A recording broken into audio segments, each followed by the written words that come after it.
it'll be a nice, benchmark game for us to see where we're at. Welcome into Teal, the show. The Jaguars have a big game this week. They've got a win last week against the Raiders, but now, Frank, a tough test against the Kansas City Chiefs. Yeah, it is a tough test, but it sure is good to go into that game with the win behind it because they need it in the worst way. But yeah, the Kansas City Chiefs, I think, are the gold standard. The Bills are ahead of them right now in the minds of many in some power polls, but I think it all starts with the Chiefs. What Andy Reid's done, what Patrick Mahomes has done, I think that's the gold standard in the National Football League right now. And Doug Peterson's right. You get a pretty good idea where you stand compared to that gold standard after the ballgame. Yeah, when you get to go against one of these teams, you can kind of figure out where your football team is. And you know what helps, as you mentioned at the beginning, going off that win, there's a little bit of extra confidence because we've talked about it all year long. The close losses, those close losses and those close losses. Well, now they finally got a close win, so maybe that gives them just a little bit of extra confidence and pep in their step going into this week. You know, you just keep chipping away, and, finally it cracks. You don't know when it's going to crack, but, we knew at some point it was going to, and it finally did for us. And so, it feels good to win in the league. The guys are excited, guys are happy, and, it's kind of propelling us into another week of, work. Now, when you take on the Kansas City Chiefs, you have to talk about Patrick Mahomes and Travis Kelce. That offense, dynamic because of just the type of player that Pat Mahomes is. Well, with Kelce, he might be the best tight end of all time. It's many great ones that we've seen, Gronk most recently. This guy might be the best tight end of all time. Jamal, he's athletic. He's big, he's strong, he catches the ball. Had a few drops last week, but he's the guy that's going to catch the ball most of the time. And I think Mahomes was ahead of his time. Now so many quarterbacks get out of the pocket. They're athletic, they move, and they have those rifle arms. He had all that before all the guys got to the league that have it. I think he's the best quarterback in the National Football League. I think Travis Kelce's the best tight end in the National Football League. I think Andy Reid's one of the best play callers. This is a tough challenge. This is a really huge challenge, and that dynamic duo adds extra pressure not just on the Jaguars defense, but on the Jaguars offense, because when Trevor Lawrence and Travis ETN take that field, they know they have to maximize all of their opportunities. You can't put added pressure onto yourself because that's how you fold. And I feel like as a player, you just got to go out there and execute. And I feel like about offensive football is all about each man doing their job. So if we all do our job collectively, we're going to be able to put points on the board, and it's a team sport. We got defense to go out there and make a couple stops and help us because put points on the board and help them. Now, of course, the Kansas City Chiefs will be a huge challenge, but the Jaguars have a bye week right around the corner. A win this week would put them on a 2-game winning streak heading into the bye week, which would be huge for the second half of the season. Well, not only that, a win this week means you beat the Kansas City Chiefs. Which is huge. This is the team that's played close all along, so they've got a pretty good team, the Jaguars. But if you win this game, this is the one everybody notices. I said early in the year, if you got that win against the Chargers, everybody would notice, and they did. But then they stumbled after that. This is one that everybody would notice. This is a big, big game because you have to do so much right against them, Jamal. You can't turn the ball over because they'll score immediately. You've got to stay on the field. You don't want to score quickly. You want to stay on the field and keep the ball away. There's so many hard things you have to do to beat the Kansas City Chiefs, so it would be a gigantic win. They'll definitely have to play a very good football game, if not perfect football game. But a win this week would mean a lot more than just one line in that W column. Coach talks about, give me everything you can, even a little extra this week, knowing that we got a week off coming up next week. So we're going to try to empty the tank in the film room, empty the tank on the field at practice, and then put it all together Sunday to come out with a W. That would also give the Jaguars a winning streak, something that we haven't got a chance to talk about for a while. Coming up as Teal the Show continues after the break, we'll bring in Jaguars team reporter Ashlyn Sullivan. That's straight ahead when Teal the Show returns. Welcome back into Teal the Show. We've now got Jaguars team reporter Ashlyn Sullivan here. Ashlyn, Kansas City is a huge challenge for the Jaguars this week. Do you think the Jaguars defense can pitch a game like maybe we saw early in the year? I think it's going to have to start immediately. When you think of the Kansas City Chiefs, especially playing in Arrowhead, I've seen that environment once in 2018, and it was the Blake Bortles era of the Jaguars, and the ground was shaking in the first quarter. It was so loud. So this Jaguars defense is going to have to come out and come firing right away. I fear if the Kansas City Chiefs get some momentum, that is problems for the Jaguars defense. But hey, if you play stout defense and you stop them early, you at least give yourselves a chance, Frank. Yeah, and I tell you what, you hit it, Ashlyn. This is a hard place to play, man. It is loud. These people are crazy. They've got the Royals, who they pay attention to sometimes, but the Chiefs, their team. Kansas City is a Chiefs town, man, and they love this team, and it's loud. It's kind of like Buffalo. Very loud. The ground does shake. Ashlyn's right. The ground shakes. It's crazy there.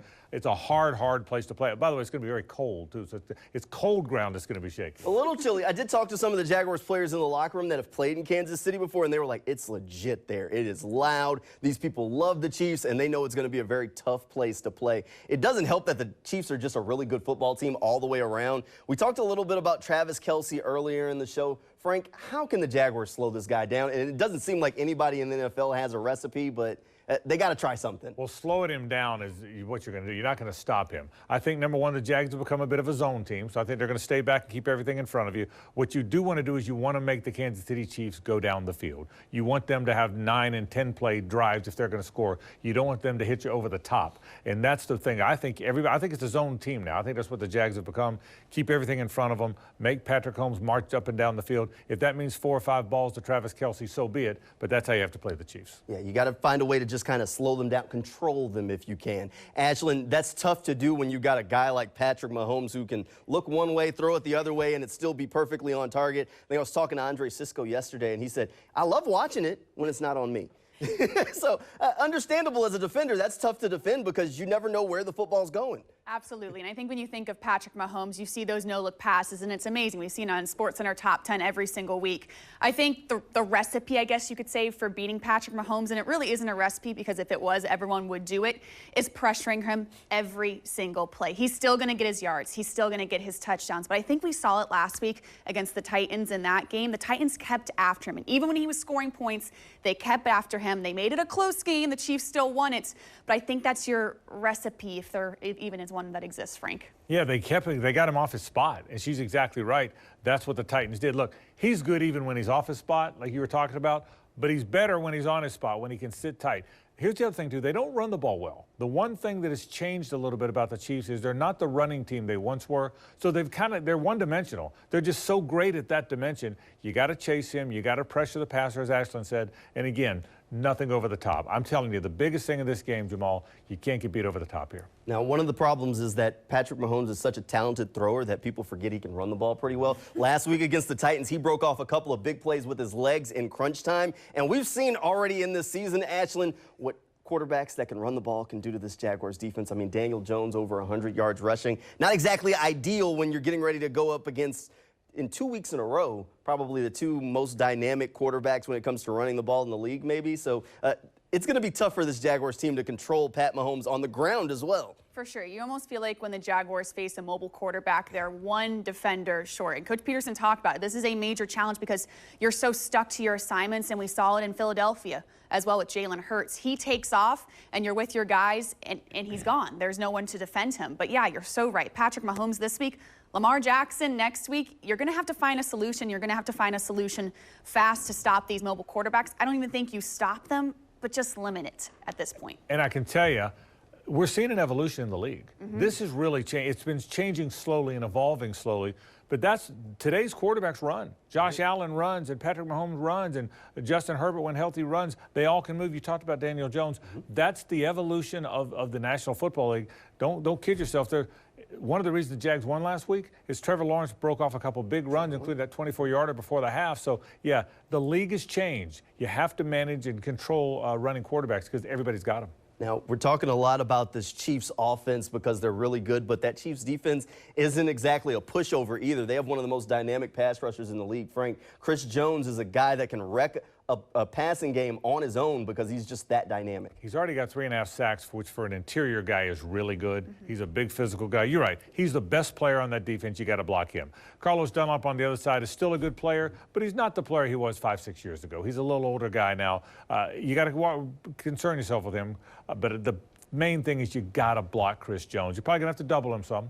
But blocking Chris Jones is a big part of what the Jags have to do. All right, Ashlyn, we've seen kind of an evolution of Travis ETN over the past few weeks of the season as he's kind of really taken over that RB1 spot. He's going to be huge for the team this week because the better he's running, the less that Kansas City offense is on the field. Oh, yeah. You can expect a big day for Travis Etienne and the amount of carries he gets. Now, I'm curious about this because Coach Peterson did hint that he might be getting too many carries at this point, and he wants to see the other running backs kind of lighten the load for Travis Etienne. But Travis Etienne is never going to say no to a carry. He's coming off 3 straight weeks of 100-yard games. Travis Etienne, you feel this momentum building with him. The NFL is starting to talk about him.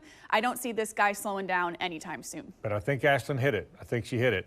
He had 28 carries last week. That's too many for a 210-pound guy. It's too many. He's got to carry it 17, 18, 19, 20 times, maybe catch some passes, so have the same amount of touches. You know, when you catch a pass, you're in the open. You're not getting hit by 3 or 4 guys. So maybe catch more passes, but I don't think he can keep running it 28 times. I think that's a big challenge, whether it's JaMychal Hasty or whoever it is. Somebody else has got to get some carries. I think we can all agree on that. At some point, Snoop Connor or JaMychal Hasty has to be able to step up to keep Travis ETN healthy if the Jaguars are going to make that late season push. Okay, let's see if we can all agree on something else.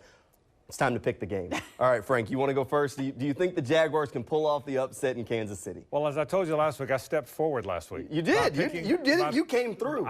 By picking the loss, I think I got us to win, okay? So I'm going to stay constant, okay? The Kansas City Chiefs, I think, are the best team in the National Football League. Apologies to the Bills. That's what I think. I think they're very good. I think it's going to be a tough challenge. I think the Chiefs are going to win. All right, Ashlyn. Yeah, I think the Chiefs are going to win, but I will say this. 2 years ago, I would have said, don't even get on the plane. Don't even bother going to Kansas City. This is not going to be good. I think if the Jaguars can keep this game within 2 scores and make people keep this game on in the fourth quarter, that shows us how far this Jaguars franchise has come.